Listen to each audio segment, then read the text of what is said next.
Salut à tous, c'est Arnaud et bienvenue dans cette nouvelle vidéo. Alors aujourd'hui, j'ai envie d'aborder un sujet qui est pour moi extrêmement important. C'est la nécessité d'investir. Je pense réellement qu'il y a un manque de connaissances des jeunes sur l'investissement, car on nous apprend rien à l'école sur ce sujet malheureusement. Ce qui fait que cela n'est pas réellement pris au sérieux quand tu as 20 ans. J'ai même entendu certains de mes potes qui m'ont dit qu'ils préféraient s'acheter une belle voiture dans leur vingtaine, car pour eux on a 20 ans qu'une seule fois dans sa vie, et que c'est pour l'instant plus important que commencer à investir. Ce qui, je peux vous assurer, est totalement faux.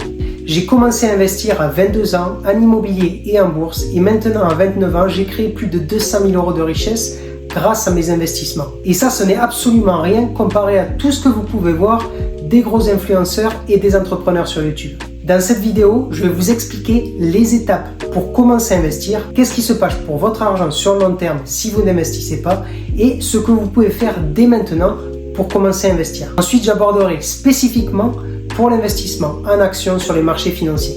Vous savez peut-être que j'investis aussi énormément en immobilier, mais ça sera pour une autre vidéo. D'ailleurs, c'est pour ça que tu ne dois pas hésiter à t'abonner à ma chaîne YouTube pour plus de contenu et cliquer sur la petite cloche pour faire en sorte que tu sois notifié quand mes prochaines vidéos sont en ligne. Allez, let's go pour la vidéo. Avant de considérer d'investir, il faut vraiment que tu comprennes ta situation financière actuelle. Et je te suggère de suivre les étapes suivantes qui sont super importantes si tu veux avoir de bonnes fondations pour commencer à investir. La première étape, c'est avoir une épargne de précaution ou fonds d'urgence. Mais déjà, qu'est-ce que ça veut dire? L'épargne de précaution, c'est une somme d'argent qui est mise de côté dans le but de faire face à des dépenses imprévues ou des situations d'urgence. Cette épargne, elle va vous aider à constituer une réserve financière qui peut être utilisée en cas de besoin urgent, par exemple des frais médicaux imprévus et non remboursés, des réparations de votre voiture inattendues, etc. En général, votre épargne de précaution doit être égale de 3 à 6 mois de vos dépenses mensuelles. Donc si vous dépensez 1 500 euros tous les mois, je vous suggère entre 4 500 à 9 000 euros d'épargne de précaution. Alors attention, je sais que c'est une première étape importante et certainement beaucoup d'épargne pour commencer. Mais croyez-moi, c'est super important pour être sécurisé financièrement. La deuxième étape, c'est éliminer tes dettes. Alors attention, quand je parle éliminer tes dettes, c'est de les rembourser. Et ça s'applique au crédit à la consommation majoritairement. Je ne parle pas de rembourser rapidement votre crédit immobilier si vous en avez un. C'est deux choses différentes. Tu dois rembourser tes crédits à la consommation avec des taux élevés. En premier, ce qui te permettra d'économiser sur les intérêts que tu devrais normalement payer à la banque, surtout si tu vas jusqu'à l'échéance du prêt. Deuxièmement, ça va améliorer ton taux d'endettement si tu veux acheter de l'immobilier et ça c'est super important. Du coup, élimine tes dettes et montre à la banque que tu sais gérer tes comptes. Alors la troisième étape, c'est ouvre un livret A et un livret d'épargne populaire si tu es éligible et que tu n'en as pas un. Le livret d'épargne populaire ou LEP est un produit d'épargne réglementé en France. Il est destiné aux personnes dont les revenus ne dépassent pas un certain plafond. C'est pour ça qu'il faut que tu regardes réellement si tu es éligible. Le plafond du LEP est fixé à 10 000 euros, c'est-à-dire que tu ne peux pas mettre plus de 10 000 euros sur ce LEP. Les avantages du LEP, c'est que ce livret offre un taux d'intérêt très attractif comparé au livret A. Le LEP se situe aux alentours des 6% d'intérêt actuellement. En plus, les intérêts perçus sont exonérés de l'impôt sur les revenus, ce qui est un gros avantage fiscal. Donc ce que je vous conseille, c'est de demander à votre banque si elle peut vous ouvrir un LEP et je vous conseille de mettre votre épargne de précaution dans ce compte. Car encore une fois, vous avez besoin que cette épargne soit disponible en cas de pépin. Mais c'est toujours mieux que cet argent génère des intérêts et qu'il ne soit pas soumis à l'impôt.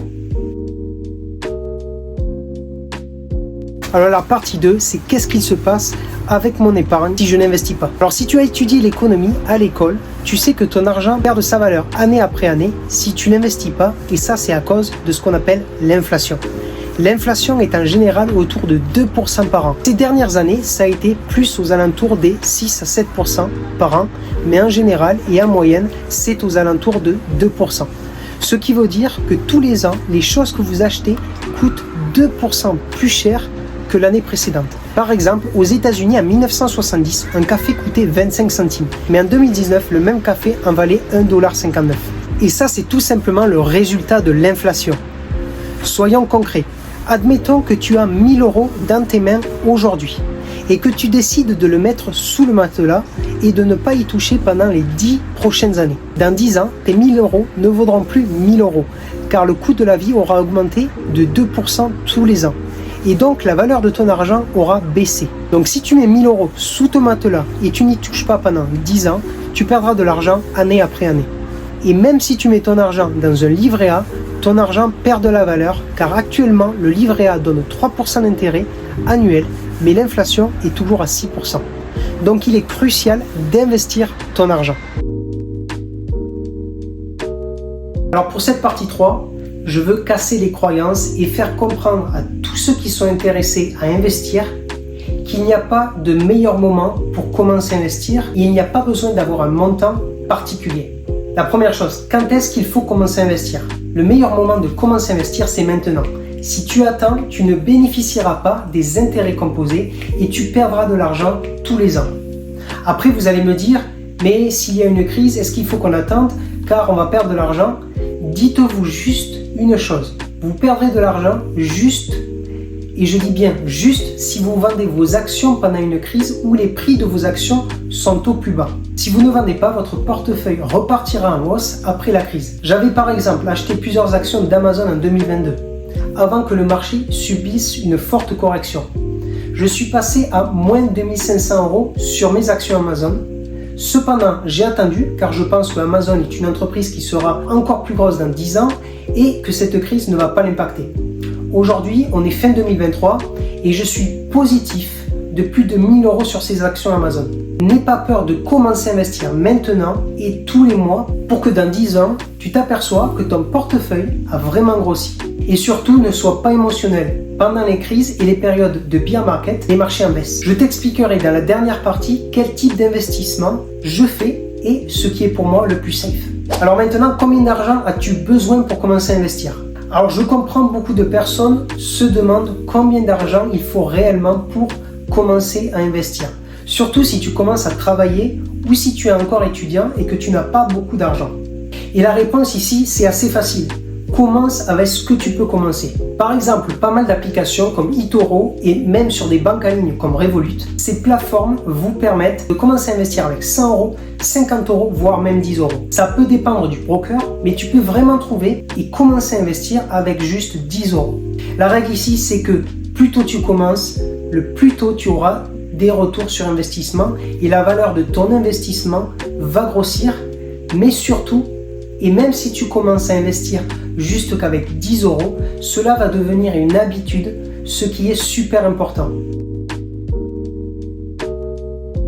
Partie 4, les termes à savoir avant d'investir. Alors le meilleur moyen d'investir votre argent sans avoir trop de soucis particuliers et sans que ça vous prenne beaucoup de temps comme l'immobilier, c'est d'investir en actions dans les marchés financiers. La première chose qu'il faut comprendre, c'est qu'est-ce qu'une action? Alors une action, c'est une part d'entreprise. Prenons un exemple, l'entreprise LVMH. Cette entreprise est cotée en bourse et quand tu achètes une action de LVMH en bourse qui coûte à l'heure actuelle où je te tourne cette vidéo 739 euros l'action, dès que tu achètes une action de LVMH, tu deviens propriétaire d'une petite partie de l'entreprise. Et bien évidemment, au fil du temps, si l'entreprise se développe et grandit, la valeur de cette action grossira également. La deuxième chose qu'il faut comprendre, ce sont les dividendes. Un dividende, c'est de l'argent que les entreprises versent à leurs actionnaires en récompense de leur investissement, basé sur les bénéfices réalisés par l'entreprise au cours de l'année. Donc toi, si tu es propriétaire d'une action, tu recevras des dividendes si l'entreprise fait du profit et qu'elle décide de reverser des dividendes à ses actionnaires. La chose suivante à savoir, c'est qu'est-ce qu'un ETF. Un ETF ou Exchange Traded Fund en anglais est un fonds d'investissement ou fonds négocié en bourse. C'est-à-dire qu'au lieu d'investir dans une action individuelle, comme une action de LVMH dans mon exemple précédent, investir dans un ETF, c'est investir dans un fonds qui, lui, va investir dans plusieurs entreprises. Mettons qu'un fonds investit dans le CAC 40. C'est ce qu'on appellerait ici Index Fund. Le fonds va investir dans les 40 entreprises du CAC 40, mais toi, tu vas détenir juste une partie de ce fonds, sans investir, toi, directement dans ces entreprises. Moi, par exemple, j'achète dans un index fund qui est indexé au SP500, c'est-à-dire un fonds d'investissement qui investit dans les 500 plus grosses entreprises des États-Unis et qui réplique le résultat de l'indice du SP500 tous les ans. Alors la partie 5, c'est commencer à investir. Il y a 2 choses que tu peux faire pour commencer à investir en bourse et faire grossir ton argent. La deuxième chose, c'est ce que je fais depuis des années et ce qui m'a permis d'avoir un retour de plus de 30% sur mes investissements en bourse. Bien évidemment, en investissant régulièrement tous les mois. Alors la première chose, il faut que tu connaisses le PEA. C'est que quand tu es résident français, je te conseille d'ouvrir un PEA qui s'appelle Plan d'épargne action. Alors investir dans un PEA peut avoir du sens si vous voulez grossir votre capital et bénéficier d'avantages fiscaux. Attention, si vous voulez investir beaucoup d'argent et sur des marchés diversifiés, cela peut avoir des inconvénients. Mais premièrement, quels sont les avantages du PEA? Alors l'avantage majeur, c'est l'avantage fiscal. Les gains réalisés sont exonérés d'impôts sur le revenu après 5 ans. C'est-à-dire que si vous réalisez un gain sur une action que vous achetez par exemple 50 € et que 5 ans après, cette action vaut 100 €. Admettons, vous vendez cette action, en temps normal, vous allez être imposé sur ces 50 € de plus-value. Mais grâce à ce PEA, vous n'êtes pas imposé, ce qui est un gros avantage fiscal. La deuxième chose, c'est que les investissements que vous pouvez faire sont majoritairement en Europe et non pas que sur le marché français.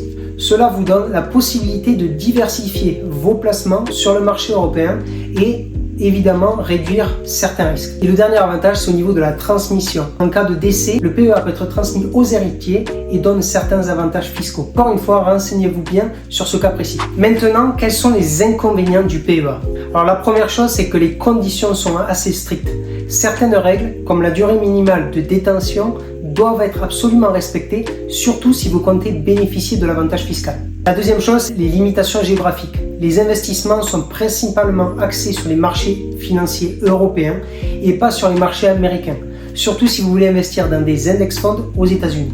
La troisième chose, c'est les plafonds de versement. Les montants annuels de versement sont limités à 150 000 €. Bien évidemment, ça vous laisse quand même beaucoup de marge pour investir tous les ans. Certains PEA peuvent impliquer des frais de gestion qui peuvent être élevés, bien que cela dépend du fournisseur et de votre banque si vous souscrivez avec une banque. Alors voilà, je pense que le PEA peut convenir à certains d'entre vous et surtout pour bénéficier de l'avantage fiscal. Cependant, pour moi, ça reste assez limité, surtout si vous souhaitez investir sur le marché américain qui est pour moi le plus avantageux sur le long terme. D'ailleurs, dis-moi dans les commentaires ce que tu en penses du PEA. Alors maintenant, je vais t'expliquer comment j'investis personnellement. Mais attention, ce n'est que ma propre expérience et ce n'est absolument pas du tout du conseil financier. Vous devez faire toujours attention de faire vos propres recherches avant d'investir dans n'importe quelle entreprise ou fonds d'investissement. Ok, maintenant tu es motivé, tu as compris l'importance de commencer à investir le plus rapidement possible et tu veux investir 100 €. Je vais te donner les étapes que j'ai suivies pour commencer à investir. La première étape, c'est que tu vas ouvrir un compte chez un broker. Un broker, c'est une plateforme en ligne qui te permet d'investir en actions. Les plus connus en France vont être eToro, DeGiro, Trading 212, etc. Dès que tu t'es inscrit sur un broker, tu vas transférer l'argent que tu souhaites commencer à investir directement sur la plateforme. Ensuite, tu vas pouvoir commencer à investir. Pour commencer, je te conseille d'investir tous les mois le même montant d'argent. Par exemple 100 €. Et tu dois vraiment le faire tous les mois. Car investir tous les mois, comme ça, tu vas pouvoir bénéficier de ce qu'on appelle l'effet du coût moyen. C'est-à-dire que tu vas acheter des fois des actions avec des prix qui sont élevés et des fois des actions avec des prix qui sont bas. Ce qui peut te permettre de réduire les risques à l'achat sur les prix hauts et faire des affaires sur les prix bas. Alors maintenant, dans quoi investir? Encore une fois, petit disclaimer, ce n'est pas des conseils financiers et je vous donne juste mon expérience. Faites bien en sorte de faire vos propres recherches. La première chose, investir dans des actions individuelles. Quand j'investis dans des actions individuelles, je suis très safe. J'investis en général dans des entreprises qui donnent des dividendes tous les ans et ça depuis plus de 20 ans.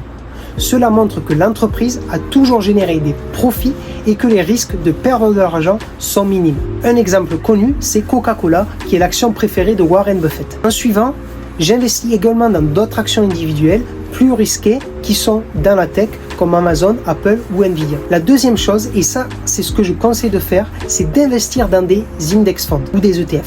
Les index funds, encore une fois, sont des fonds d'investissement qui répliquent la croissance des indices. Vous avez différents indices comme le CAC 40, le SP500, le Nasdaq aux États-Unis, etc. Et pourquoi investir dans des index funds? Tout simplement, c'est que c'est le moins risqué Et en moyenne, c'est ce qui a été le plus safe et le plus profitable sur les 30 dernières années. Par exemple, avec le SP500, le SP500 a toujours connu une croissance moyenne de 8% par an sur les 25 dernières années. Et du coup, ces deux choses, c'est ce que je fais tous les mois. Pour finir, encore une fois, je pense qu'épargner, c'est super important, mais vous devez absolument commencer à investir dès le plus jeune âge et le plus rapidement possible. Cependant, si vous êtes moins jeune et que vous commencez à investir par exemple à 45 ans, ce n'est pas grave, mais commencez dès que possible pour pouvoir voir votre capital s'apprécier et bénéficier du retour sur investissement des années après. Alors voilà, c'est la fin de cette vidéo. Je vous remercie d'avoir regardé jusqu'à la fin. J'espère que cette vidéo vous a apporté beaucoup de valeur. N'hésitez pas à me dire dans les commentaires quels sont vos investissements et si vous me conseillez des techniques différentes. Je suis toujours ravi de lire des conseils différents et avoir vos avis. N'hésitez pas à vous abonner à ma chaîne. Merci à vous et à la semaine prochaine dans une nouvelle vidéo. Ciao, ciao.